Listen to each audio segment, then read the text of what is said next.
Hello beloveds and welcome to my channel. This is going to be a video response to the hashtag occult tea. It was created by Polish folk witch Joanna and the redhead witch and Ella Harrison. And you don't have to be tagged. They are invited, every single person who is part of the witchcraft community, to make a video response or a podcast or whatever format you feel comfortable. And this is about social media and how it's affecting witchcraft community. The first thing that they ask you, I have my notebook here, and that's why the glasses, because I can read without the glasses. Introduce yourself. So my name is Dulce and I've been a practitioner for a very long time. I mean, I grew up with my grandma teaching me things. I can be called an hereditary witch because this comes from generations, but we don't call it like that. When I was a child, I mean, it was just some knowledge that my grandma passed to me, and then my auntie taught me how to read tarot when I was 12. I got my first tarot deck in a magazine. It was just the Major Arcana, and she gave me the Spanish names, and it's like the compliments she told me. And I recall that she gave me a clove of garlic, and she made a cross with her finger and said that I have to do that in the back side of the tarot in each card, because it was the way to cleanse. I use another way to cleanse my tarot decks nowadays, but that's how she taught me. And then she gave me this piece of silk to wrap my deck. So yes, I've been practicing for a long time, but here they are asking, how long have you been participating in the witchcraft online space? I started this channel in 2012 and it was more like a book thing, and then I discovered through Spread These Witches, this channel, the tarot community, and I met a lot of great people through the witchcraft community. I participate in the way that just leave comments and share some things here and there. Then I delete all the content from this channel, and 2 years ago I started to share readings because my best friend and my partner both suggested that I should be sharing, because I've been doing tarot readings for a very long time, I mean since I started, and I started to share these videos. And then I feel, I don't know, I started doing on TikTok and I feel kind of drained. So yeah, it's been a few years now, and what I do usually is tarot readings and channeled messages. I was guided to share more about my practice, about working with ancestors and spirit guides, but I don't know, I felt kind of that it's not my time, or it was not my time yet. So that's basically what I've been doing. So the first topic is impact on community, and the first question is, what is my personal reasoning, inspiration behind sharing my practice online? Well, I think it's community. Like I said, I don't share my practice. I share tarot readings and that's it. From time to time on Instagram, when I feel that I have to share a message, I do so. And I actually don't share my altar except when I'm going to take the altar and, you know, refresh. But my working altar, I never share it. The second question is, what am I looking to achieve by participating? Do I seek education, learn, connect? Like I said, connect and learn, because I love to see different practices. I'm from Mexico and I love to connect with different people. I mean, with Joanna, I love to read her posts about her culture and her witchcraft practices. The same with Avalon Cameron when she shares something like that, because she's from Brazil and lives in Australia, and she have a very interesting mix of cultures. The next question is, how do I believe social media as a whole has impacted the community?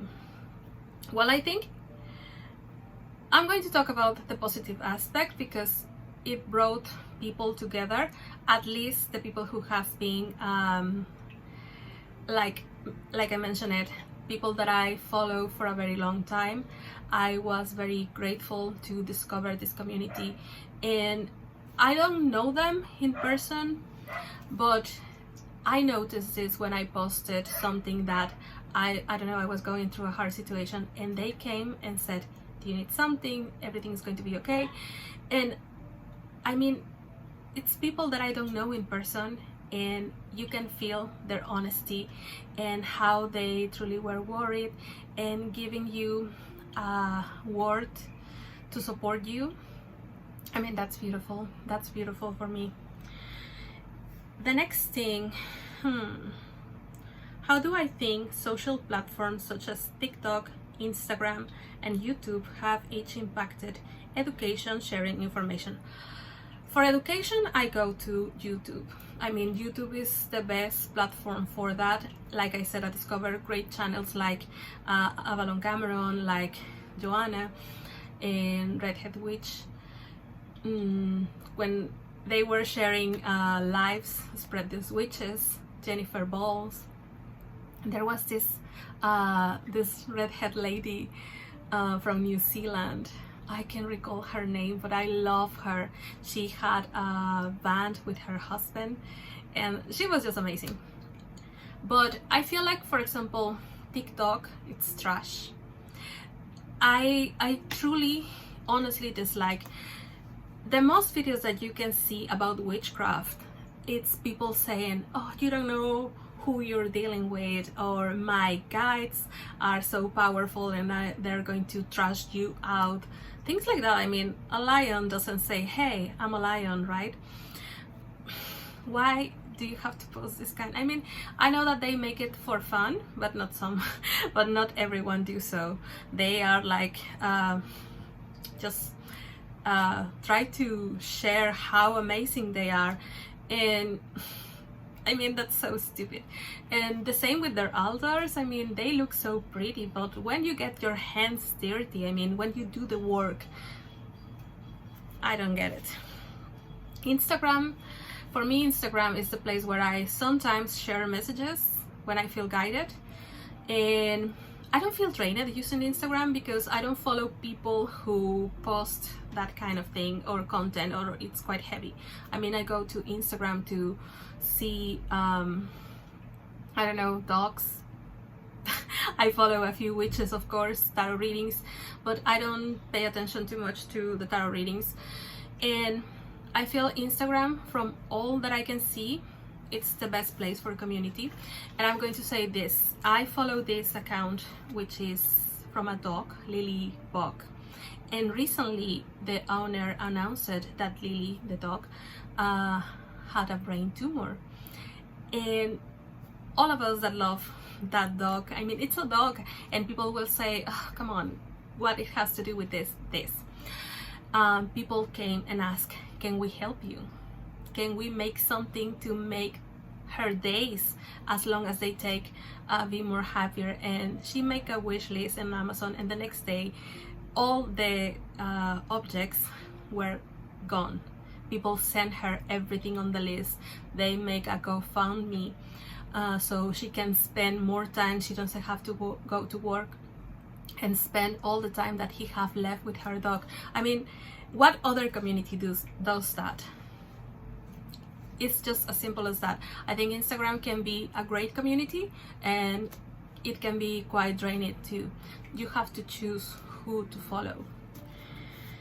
Okay, the next thing is consuming witchcraft content becoming a substitute for practice.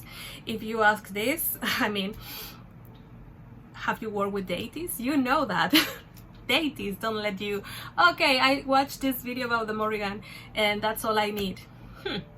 When they ask practice, you have to practice.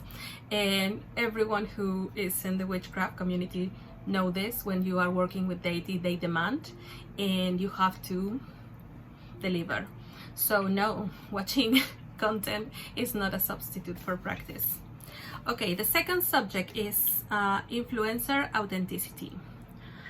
Out of what I share on social media, how much it is staged versus reality?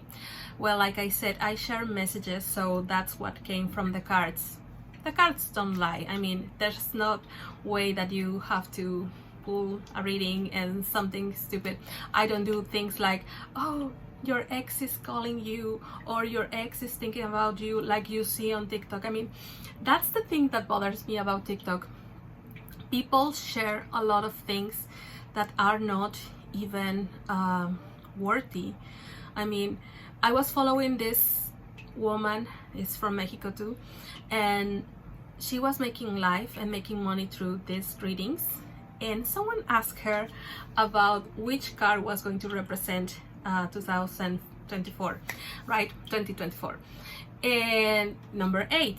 And she said, oh, let me see. And she started checking her cards, and I was like, and someone said it's the Strength, another person said Justice, and she said, oh, that's weird, I don't know, all the tarot decks are the same. And I was like, lady, no. No, you have to learn your tool. I mean, you are a tarot reader and you don't know the difference between the Strength and Justice, that in the Rider-Waite school it's the Strength, the number 8, and then Marseille it's the Justice. I mean, the fact that this person who was charging people to make readings didn't know her tool, that tell you everything. Of course, the questions were like, is my ex thinking about me? How do you feel? Am I going to return with my ex? Oh, is he calling me? Things like that. I think TikTok is just a black hole absorbing all the energy of the people. Okay, the next question is, do I think there is an element of censorship on online spaces? Okay, about censorship, it is. And a few days ago, and I'm not saying this about myself, it happened to another creator, Ina Witch. She had her channel on YouTube, and last year she had almost more than 50,000 subscribers, and out of nowhere her channel was gone with all her content. And she didn't get a warning, she didn't get a, hey, you have a strike, the next time we're going to pull down your channel. So she opened another one, and she had 39,000 subscribers the last time I checked, this week I mean. And the next day her channel was gone again. And you ask, why? And there was no warning again, no notice, and this is we are telling you that you have another strike, things like that. Nothing. And you may think, why this happened to this content? She's not sharing nudity or things like that. She makes tarot readings and other divination readings, and she's very honest, I feel, but very dark. She make videos like what your demon guardian is trying to tell you at this moment, and I feel like that bother a lot of people who expect you to be all angels and ascended masters and love and light. I mean, what other reason will be her channel 2 channels down? It's not for people reporting her for sharing this. I mean, her content, like I said, it's very open, very straightforward. And yes, she worked with demons, she worked with dark entities, but doesn't tell you, hey, you have to follow and love Lucifer. No, she doesn't say that. She make readings. I mean, what's the big deal? And 2 channels down. The same happened to her on TikTok on different accounts. When I started to follow her, she had like 700,000 followers. Her account went banned, and then she started another one, and now she have like 200,000, something like that. But yeah, they censor a lot. I was censored on TikTok the other day because I made a comment. It was not a bad comment. Someone criticized a person about her tarot deck, and she said, this is my favorite deck, this is the first one that I have, it's the one that I use even when I have other decks. And I answer, people should be more aware of their own life and don't criticize others. a tarot deck is your tool. There's a special bond, and people telling you these things, they are showing their ignorance in the subject. And I got your comment was down because it goes against the rules, and I was like, why? So I put an appeal. I got a warning, just like that. So I decided to delete my account because it's trash. I mean, how can you censor things like that has nothing wrong on it, when you let people just shake their butts and show their teeth? And I mean, that's so insane. So yes, there's censorship.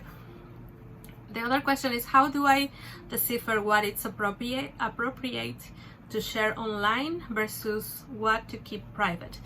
Like I said, I share readings, so when I feel called to share a channeled message, I do that. When I feel called to share about my altar, when I'm going to change it, I do that. But I don't share my practice as it is, how I contact with my goddess, what I give her to as offers, or the sacrifices that I made that are personal, and how I connect with her. I don't share that. All the spells that I do when I'm working in a spell on my altar, I don't share anything about my altar, nothing close. So yes, my practice, it's very private. It's something for me only. And I recall this this video the other day. It was a podcast, and here in Mexico there's a community in Catemaco. I live in Veracruz, and if you go to Mexico, this is a place that it's well known, I think, around the world. Catemaco, the place for los brujos, el lugar de los brujos or warlocks. And el brujo mayor, or the major warlock, who well, he's retired now his son is the brujo mayor, but the father was saying that witchcraft was dark arts. It was on the occult, and that's why you have to keep it quiet. You have to keep it to yourself, because there's power in the secrecy. So yes, I keep that, most of my practice, for myself. Is this based on social media etiquette or personal preference? Like I said, personal preference. I don't follow etiquette or anything like that. Okay, the next question. How I ever encountered or heard of grifters in our community? Do you recognize them? What are significant signs of grifters in the community? Okay, I think this is more like scammers, people who tell you they can help you and solve your problems. They feel your energy. They are going to make you this reading in 24 hours, and they are going to make this spell to help you to recover your ex and things like that. I think the major tool that you can use against grifter is your discernment, period. You have to be very aware who you can trust and who is fake. I mean, discernment is the main thing, and you can see this with the scammers who send you DMs constantly telling you, Grand Rising, I felt your energy when I was looking to your profile, or your ancestors contact me. And I was like, if my ancestors wants to contact me, they come directly. Same with my deities. I don't need this kind of people, because I work on the witchcraft. So I have my own practice. Why they are contacting you? Have you ever checked my account, truly my profile, to see what I do, to see that I am a witch too, that I'm a practitioner? No, you don't. So you are just sending shit. And people who fall through these scammers, when there's a lot of people posting constantly, hey, there's a scammer asking you for money, it's not me, I never send you a message, or things like that, and they fall, let them fall, because they want to fall. They want to believe. They are so naive and stupid enough to believe that you are going to waste your time sending them direct messages. I think we have to let them grow. I think we have to let them fall for this kind of scammers because that's what they want, because you give so many warnings and they don't listen, they don't pay attention. Some people get verified just to see, hey, I have the blue tick, so this is my verified account, it's not me who is sending you these messages, and they still fall. So let them fall. They have to learn their own lessons. Just saying. I mean, there's nothing we can do to prevent them to do this. I mean, you can put a post about warning them, hey, I don't do readings, I don't contact you through DMs, and pin it on your profile, and still people are going to fall. So there's no way of prevent this until they learn their lessons. The next thing, what tools are helpful to decipher misinformation, and how can we as a community prevent widespread misinformation? Like I said, discernment.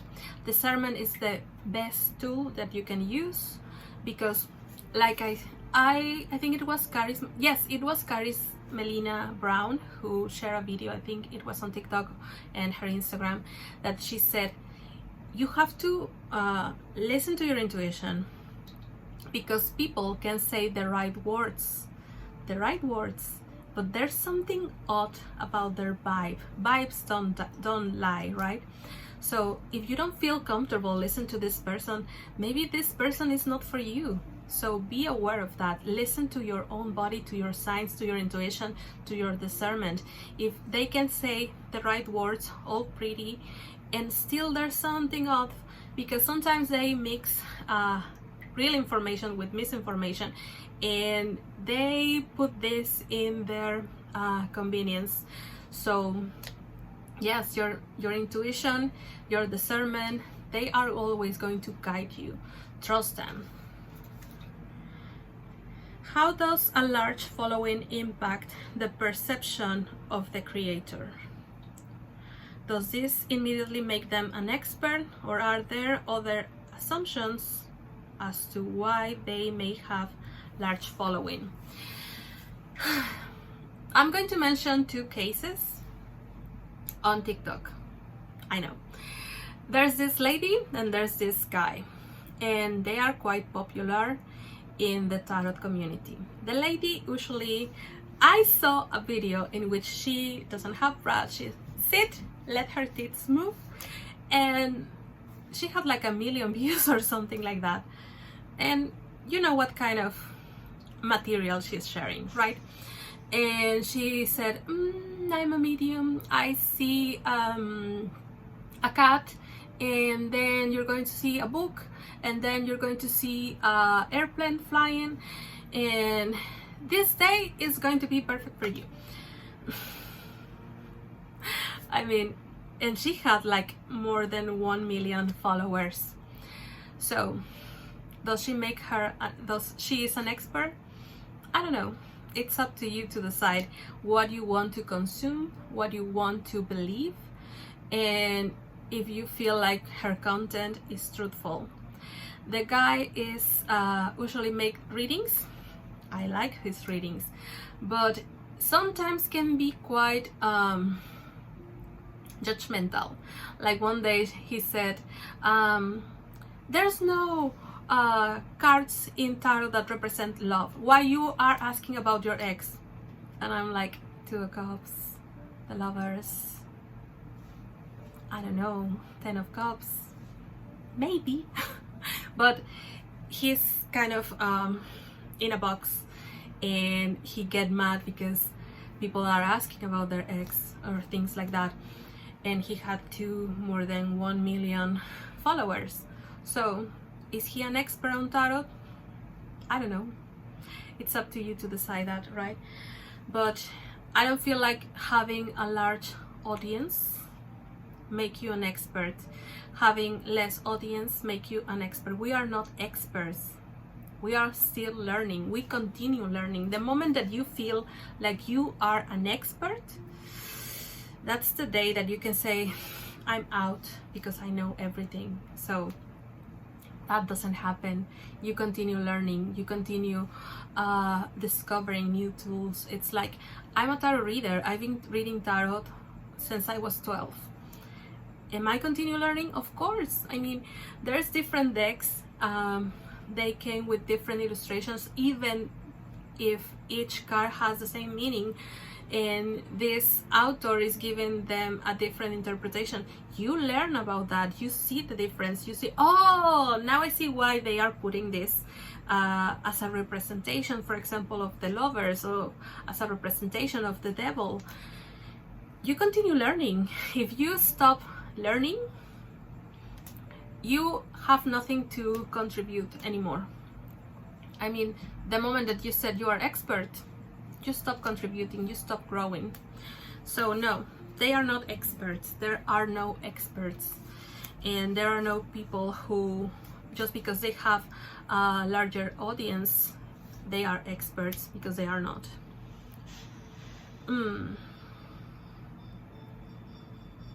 How does one maintain the balance of authenticity and content creation? In my case, I just share when I feel that I have to share, when I'm guided to share.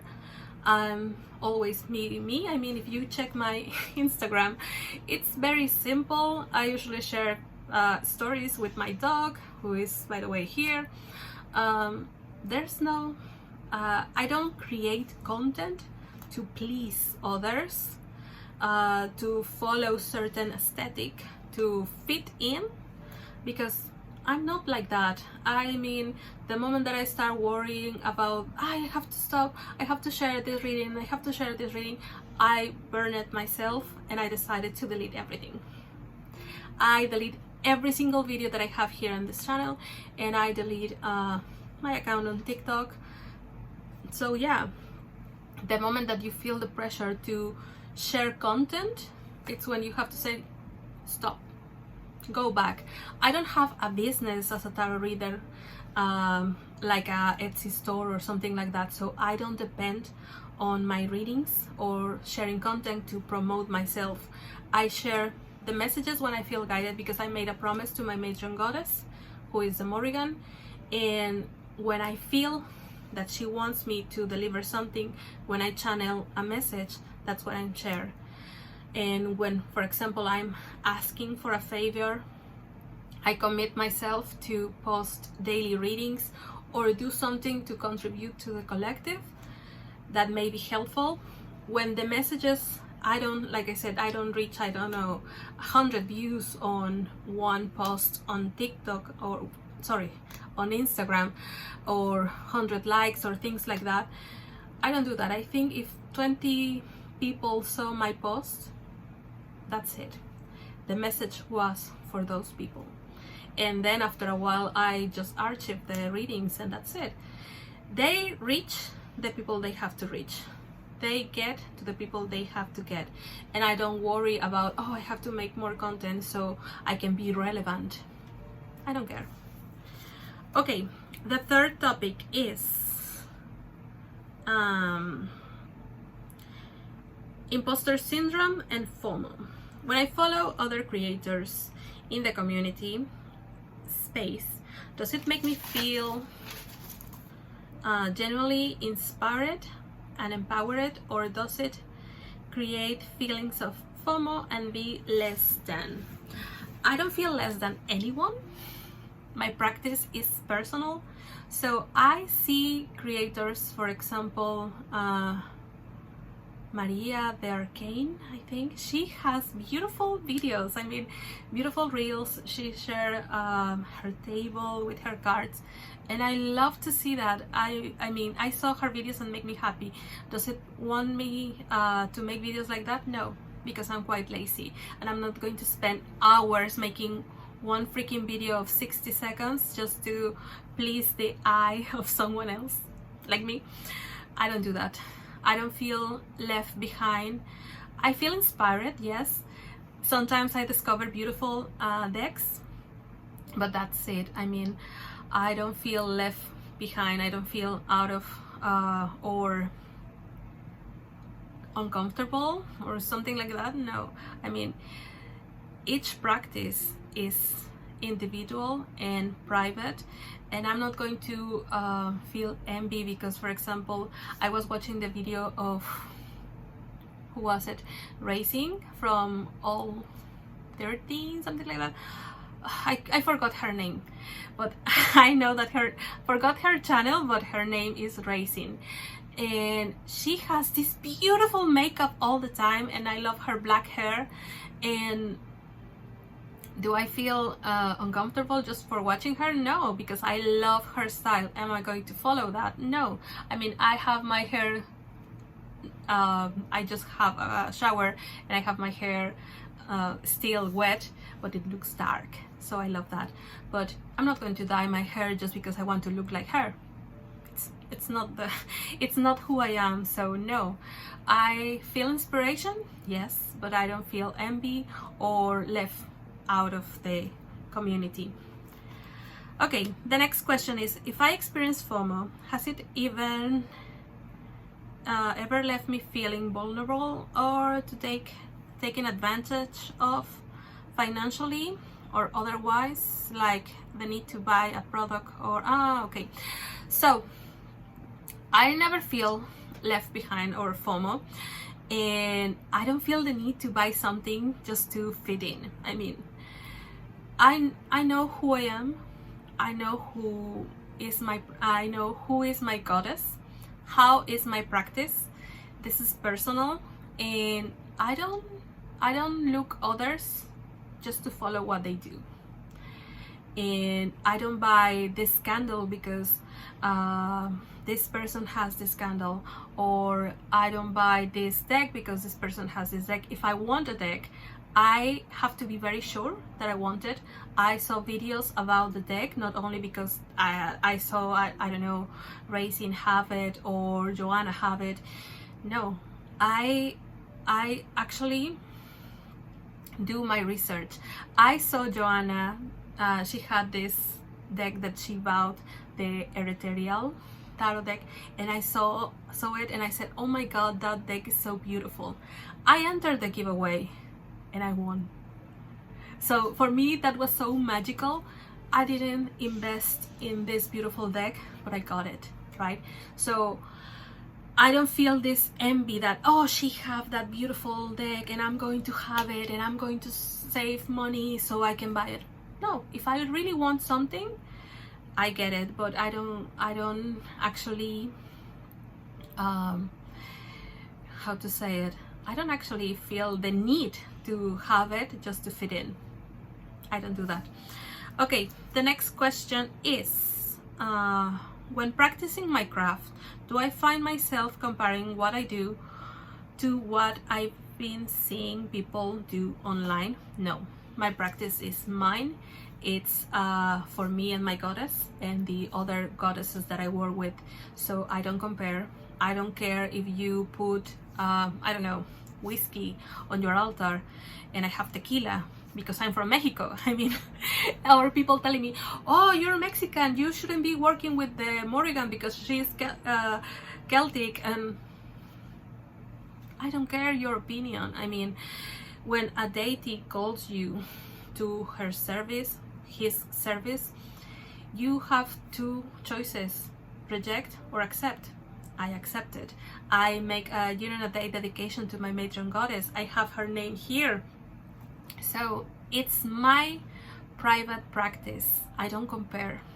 I can compare because I am me and you are you, and you may have your own practices. You may be working with angels. I don't work with angels. Maybe working, I don't know, with ascended masters. I don't do that. I work with different deities. I mean, they tend to be quite dark. I work with Lilith, I work with Oja, who is an Orisha, and people, oh my god, you are doing cultural appropriation. Hey, you don't know my ancestors. I'm from Mexico, from Veracruz, from the part of the coast. You don't know if my, I don't know, great-great-grandpa was from Africa or something like that. Who do you think you are to judge me? To tell me what can I do and what I can't? So each practice is very different. I don't follow traditions. I just work the way I'm guided to. If they ask me to do for example through meditation or through a dream, to put coffee on my altar, I'm going to put that. If they guide me to wake up at 4 in the morning and make meditation in front of my altar, I do that. But it's something that I have to do for myself, and I can compare with others because each practice is different. In what ways do I combat imposter syndrome? Well, I don't feel like an imposter.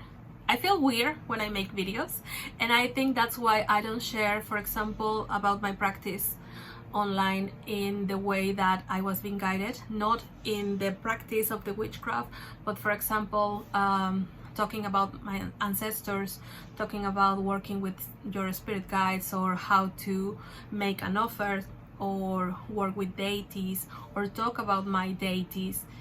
I feel quite weird being here in front of the camera. I prefer to, when I do tarot readings, I show the cards because I love to see the cards. I don't enjoy very much to see the person, I mean, even when they have a pretty face, but I prefer to see the cards, honestly. So I feel kind of weird, and listen to my voice too. It's something that calls me, oh, it's me. I have another channel in which I share legends or true crime stories, paranormal experiences, mystery. And when I hear my voice, I am like, kind of cringe. But yes, that's the little imposter syndrome that I'm feeling. But not when it has to do with me and my cards in my hand reading tarot, or my charms, or casting my charms, or sitting in front of my altar and working with my deities. I mean, that's when I feel at home. And when you sit in front of your altar, you call your deities, and you feel this change in the temperature, and you know they are here. So there's no imposter syndrome when I'm in my workspace and my altars. Okay, the next topic is capitalizing of community. Do I consider online communities as equally valid to in-person communities? Yes.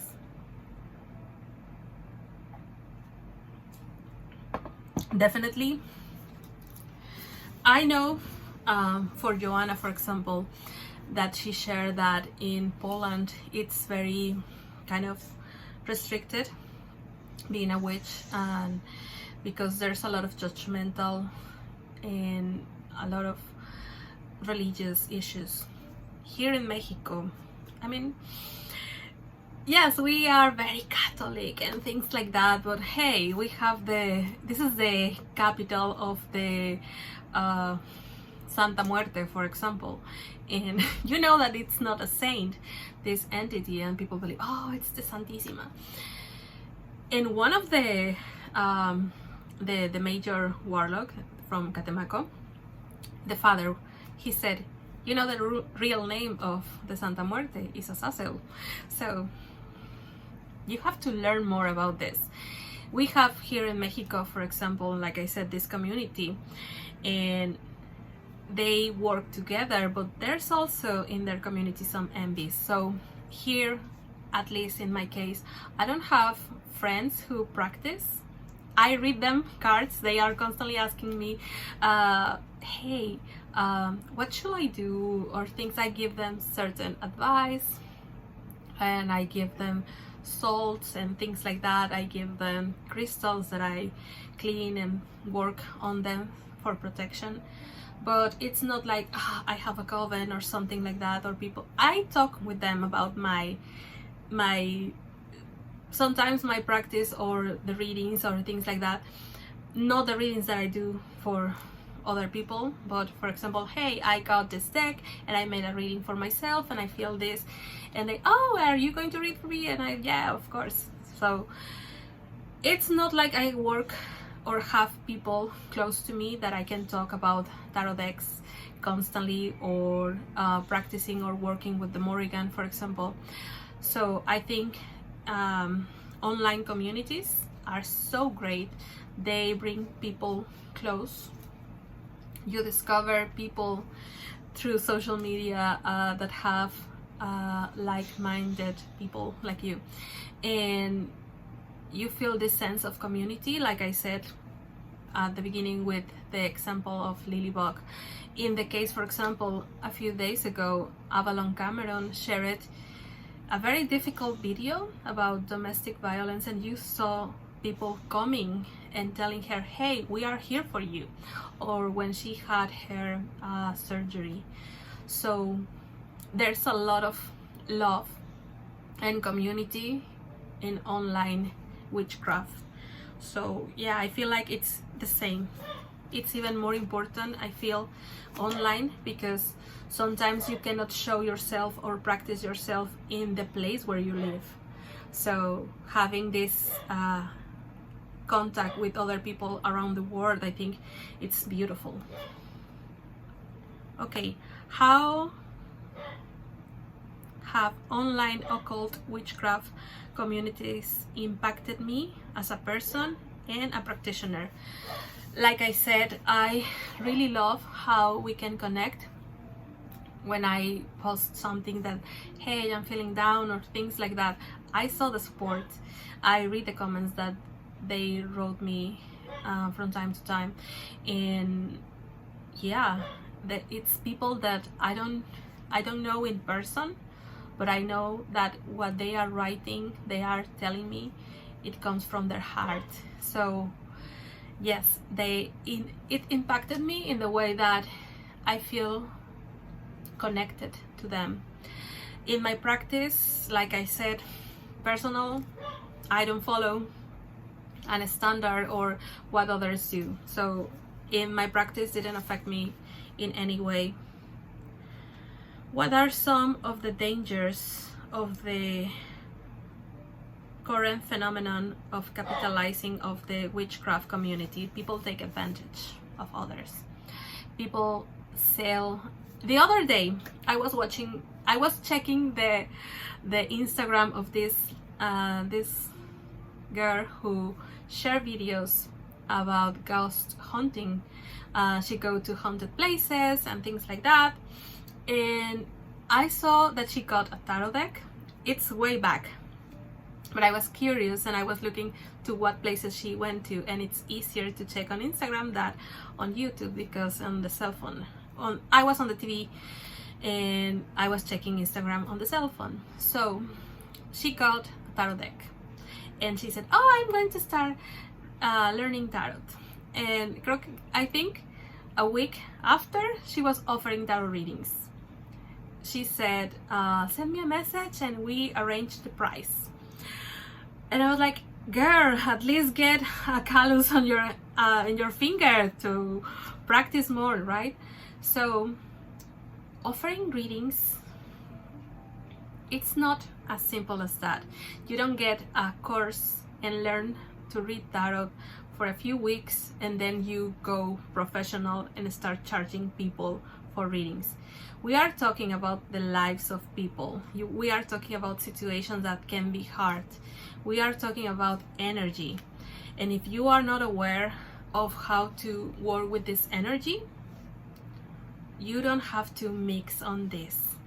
I mean, you practice first with yourself, you learn how to work with your deck, how to connect with your deck, and then after a while, after offering some free readings for friends and family, nothing too complex, but maybe yes, that's when you offer private readings for money, but not just 1 week after learning tarot. I mean, that's so irresponsible and quite stupid.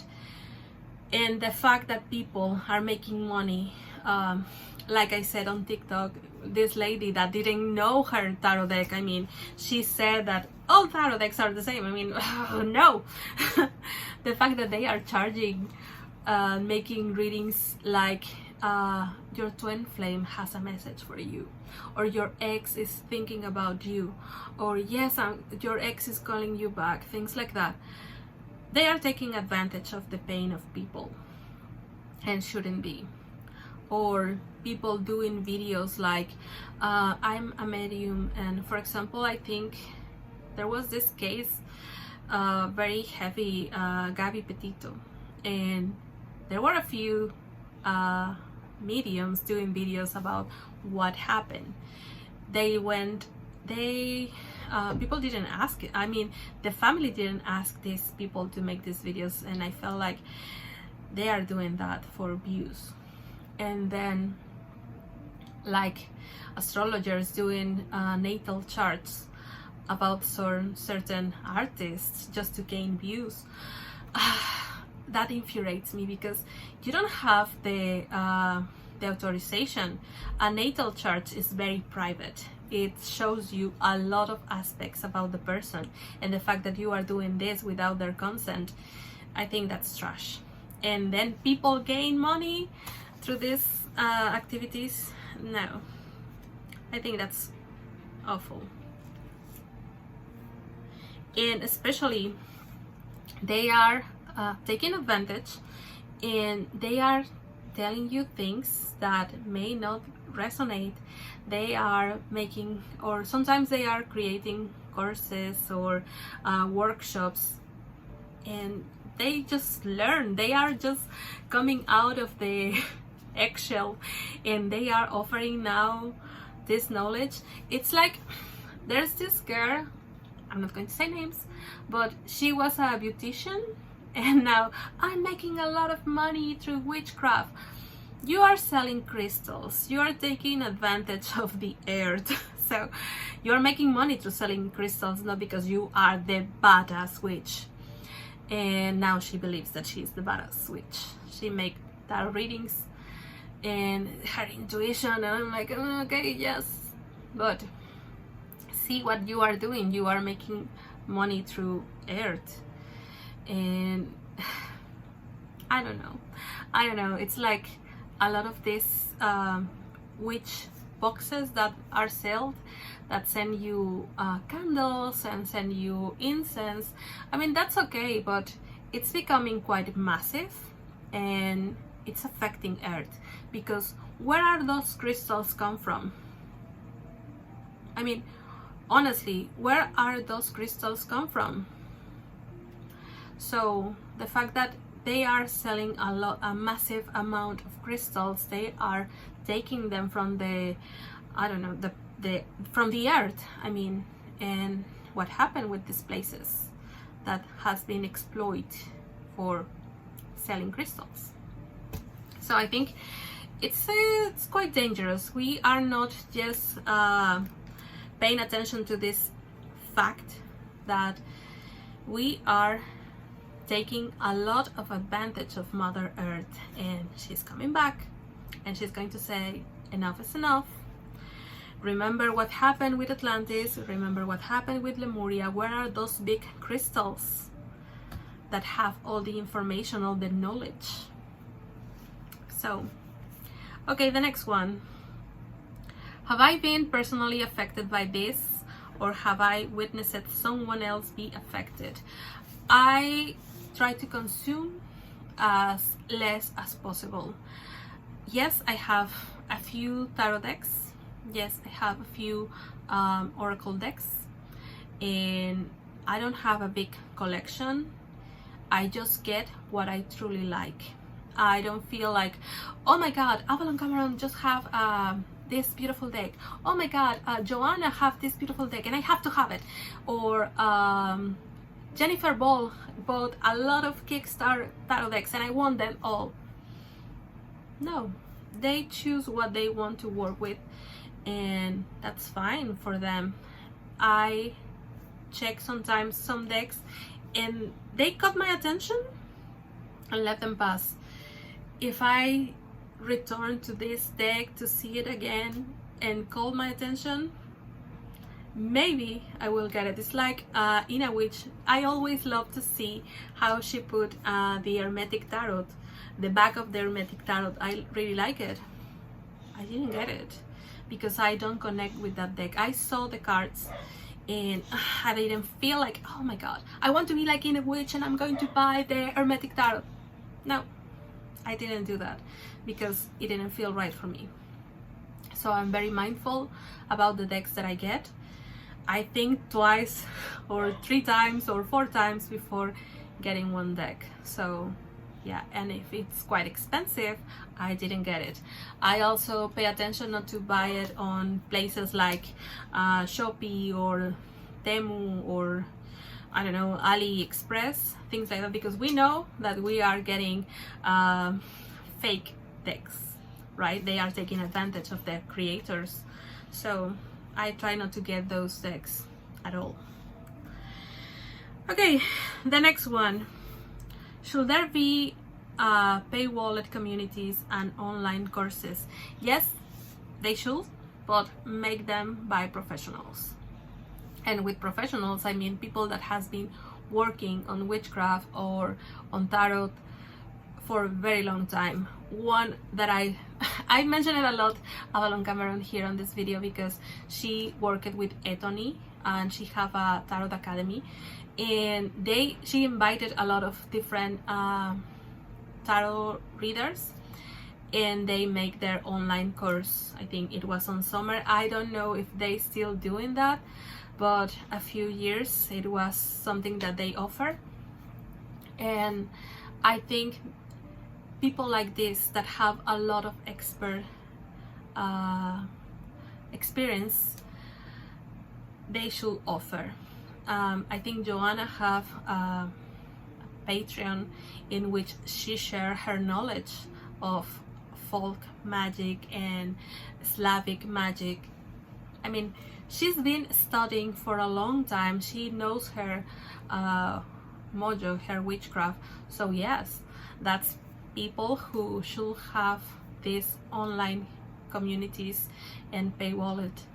But people like they are starting, or they are just, there's this girl on TikTok, she was making like the whisper method for manifestation, and I'm going to sell my book, and I'm like I mean that's so crazy. And I don't know, I don't judge. I mean, that's good for her, fine for her, but I will question if I will get a course from someone like that. I don't know. So not everyone. Okay, what else? How does one ensure the authenticity of courses, workshop, memberships, etc. as a financial investment? Like I said, you have to search, you have to see who is this person who is offering this course and this workshop, the background, the reviews, and how many reviews they have. I mean, before I get a reading from Kellyanne Maddox, I check her references, and Kellyanne Maddox have this beautiful channel with thousands of videos showing you, talking about tarot, talking about chaos magic, and I know that she was real thing. So still I check her background, I check the reviews, and that's when I get my reading with her. The same with Avalon, the same with Rachel. I forgot her username, but she is amazing too. So yeah, you check first who is the person who is offering this workshop, what is the background. Is she offering you the heaven and the earth and be a love and light being, and how your life is going to change in 3 days after watching her workshop?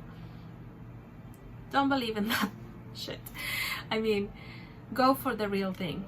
Go for the people who have experience, who have been working on witchcraft, who has been sharing without getting anything. Because you can check these channels, for example, like Kellyanne Maddox, how many videos does she have for free to people who wants to learn tarot, who people to know more about chaos magic, who people who wants to know more about witchcraft. I mean, people who give you this for free, and of course have their online stores and everything, you know that this is the real thing. People who only show you how pretty is their altar, and then they want to share, they want to ask you for money or sell you courses how to make your altar pretty. I mean, you don't have to follow step by step how to put your altar. You feel the connection with your deities, and then you know what you have to put.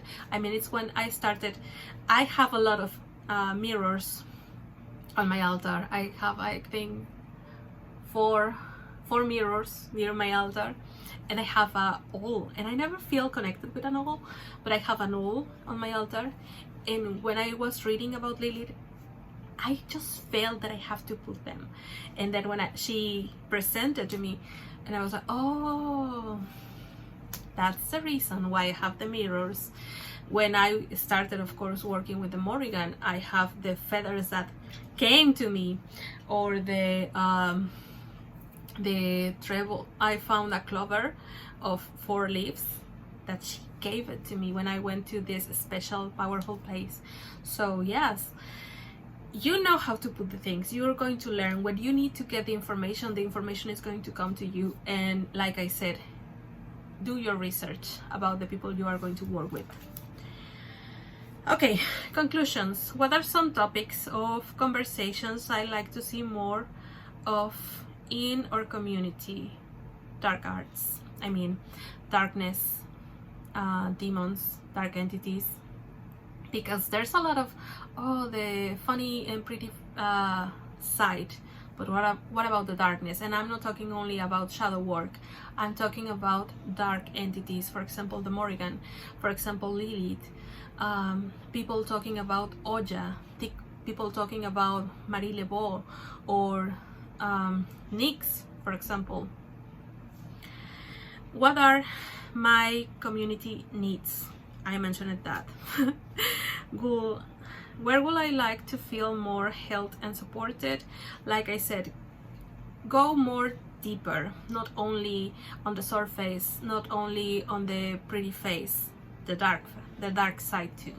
We need to talk more about the darkness, because the darkness is rising, the dark feminine is rising. We came to a point in which things are happening and things are going to change.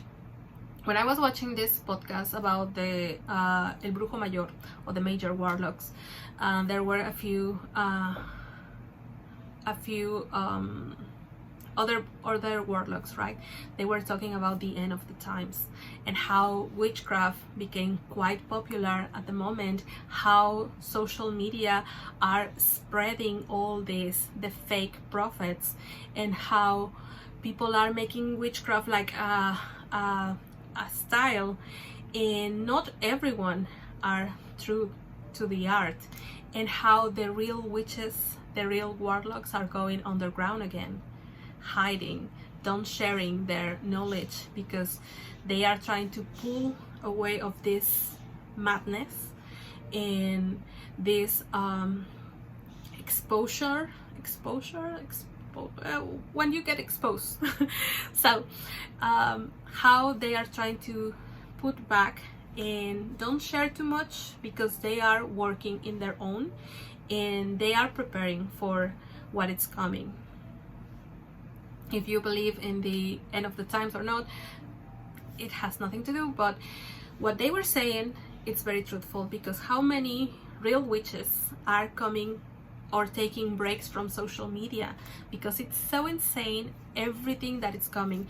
And I feel that's why we have to raise our voice, the ones that we are guided to share the information, even when we don't have the millions of views that others have that are sharing misinformation.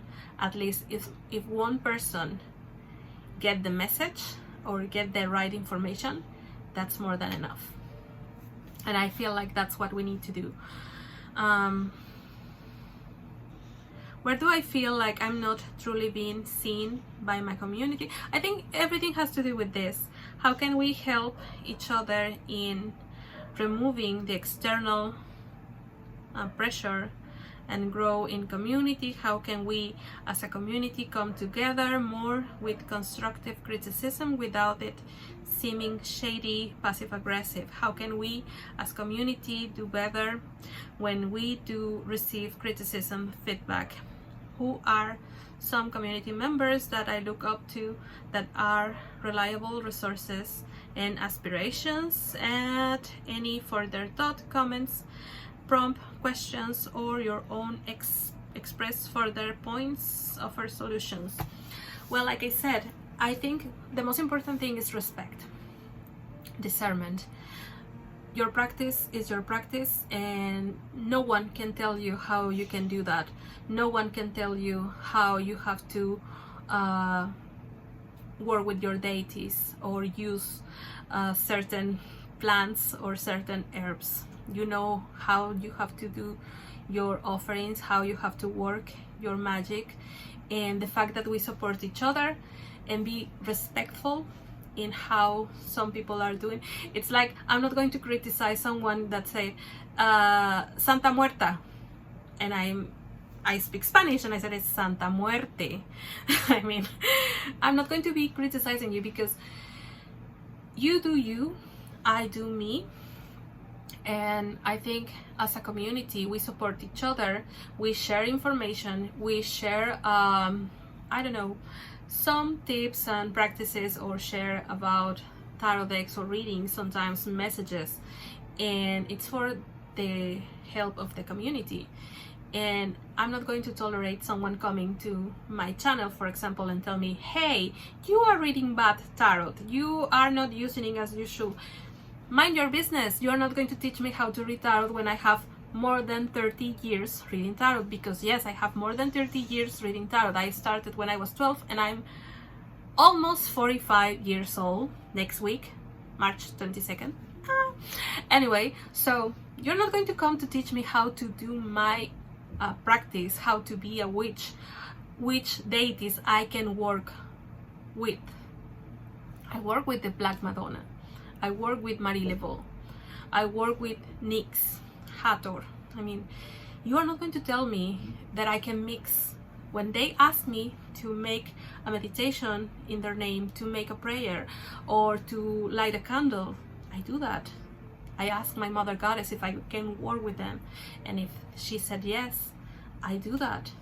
So I think the best we can do as a community is support each other, and don't be judgmental, don't be impositive, don't think that we are better than others, don't think that we are the experts or the professionals, because we have to continue learning. And that's it, I think. Oh my god, 1 hour. I thought it was going to be less, but anyway, thank you so much for watching. If you want to make this, if you are watching this video and you want to make this tag, please do so. Share, contribute, and be part of the community. Sending you a big hug and many blessings.